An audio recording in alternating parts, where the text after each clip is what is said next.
বাবার জীবনের এক ঐতিহাসিক মুহূর্ত, আর সেই মাহেন্দ্রক্ষণে পরম মমতায় ছায়ের মতো বাবার পাশেই ছিলেন কন্যা জাইমা রহমান। যেন এক নিভৃত ছায়ের সঙ্গী হয়ে বাবার জীবনের প্রতিটি মুহূর্তকে ফ্রেমবন্দি করে রাখছিলেন তিনি।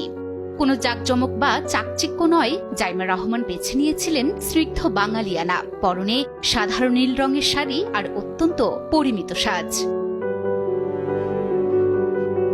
17 ফেব্রুয়ারি বাংলাদেশের রাজনীতিতে এক নতুন ইতিহাসের দিন। 2/3 সংখ্যা গরিষ্ঠতা নিয়ে সরকার গঠন করল বাংলাদেশ জাতীয়তাবাদী দল বিএনপি। সকাল থেকে উৎসবের আমেজ।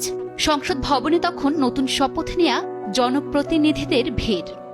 তবে এই রাজকীয় জয়ের দিনে রাজনীতির সমীকরণের বাইরেও একটুখানি আলো কেড়ে নিয়েছেন একজন, তিনি জাইমা রহমান। শপথ গ্রহণ অনুষ্ঠানে তারেক রহমানের সাথেই যোগ দেন স্ত্রী ডাক্তার জুবাইদা রহমান ও কন্যা জাইমা রহমান। জুবাইদা রহমানের পরনে ছিল হালকা গোলাপি রঙের সালোয়ার কামিজ, আর বিশেষ এই দিনে জাইমার পরনে ছিল সাধারণ নীল শাড়ি আর অত্যন্ত পরিমিত সাজ। কোনো জমকালো চাকচুক্য নয়, বরং অনড়ম্বর এই বাঙালিয়ানা লুকেই বাবার ঐতিহাসিক মুহূর্তের সাক্ষী হন তিনি। সংসদ সদস্য হিসেবে শপথ নিলেন তারেক রহমান। এরপর আসে সেই কাঙ্ক্ষিত মাহেন্দ্রক্ষণ। জাতীয় সংসদে প্রধানমন্ত্রী হিসেবে শপথ নিলেন তিনি। আর সকাল থেকে বিকেল বাবার এই দীর্ঘ ও ঐতিহাসিক পথ চলার প্রতিটি মুহূর্তের সাক্ষী হয়ে রইলেন জাইমা।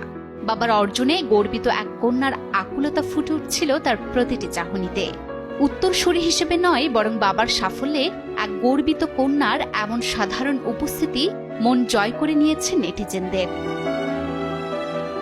Desk report, news 24।